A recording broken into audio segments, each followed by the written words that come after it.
প্রতিটি ঘড়ির কাঁটা চলছে, প্রতিটি মুহূর্ত আমাদেরকে এক ধাপের নিকটে আনে। আজ আমরা জানব কবরের নিস্তব্ধতার মধ্যে সময় কেমন ভাসে। কবর আমাদের শেখায় জীবন ক্ষণস্থায়ী, বয়স যত বাড়ে সময় যেন দ্রুত বয়ে চলে। আল্লাহ তাআলা বলেন, মানুষকে আমরা ধীরে ধীরে সৃষ্টি করি, পরবর্তী সময়ে তাকে ফিরিয়ে দেব তার কর্মের জন্য। সূরা আল মুমিনুর 23-15। শব্দগুলো নিঃশব্দে কবরের চারপাশে ভেসে বেড়ায়। পাতার হালকা ঝড়, দূরের ঘড়ির টিকটিক। বাচ্চা, যুবক, বৃদ্ধ সবই এক পথে কবরের দিকে এগিয়ে যায়। বয়সের সাথে শরীর দুর্বল হয়, স্মৃতি মিশে যায়, কিন্তু আত্মার পরীক্ষা চিরন্তন। সহিহ হাদিসে এসেছে, কবর একজনের শান্তির স্থান হতে পারে অথবা দুঃখের স্থল। সহিহ মুসলিম।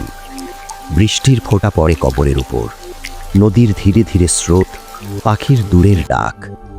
বয়স যত বাড়ে মৃত্যু কাছে আসে, এটি অমোঘ সত্য।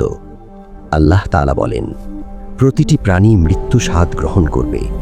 সূরা আল ইনসান ৭৬। কবর আমাদের স্মরণ করায় অতীতের মুহূর্তগুলো হারিয়ে যায়, ভবিষ্যতের চিন্তা অজানা। এই মুহূর্তটাই সবচেয়ে মূল্যবান। বয়স আমাদের শেখায় সময় অপচয় করা উচিত নয়। প্রতিটি দিন, প্রতিটি মুহূর্ত আল্লাহর স্মৃতিতে ভরা হোক। হাদিসে এসেছে, যে ব্যক্তি তার বয়সকে ভালো কাজে ব্যয় করে সে মৃত্যুর সময় শান্তি পাবে। সহিহ বুখারী। শান্ত আলো কবরের চারপাশে ছড়িয়ে পড়ে, সূর্যাস্তের শেষ রং। যখন কবর আমাদের অপেক্ষা করছে, শুধু বয়সের সংখ্যা নয়, আমাদের কাজের মানই গুরুত্বপূর্ণ। প্রতিটি মুহূর্তকে সদাচার ও আল্লাহর স্মৃতিতে ভরিয়ে দিন, তাহলেই এই নিস্তব্ধতা আমাদের জন্য শান্তির আলো হয়ে উঠবে।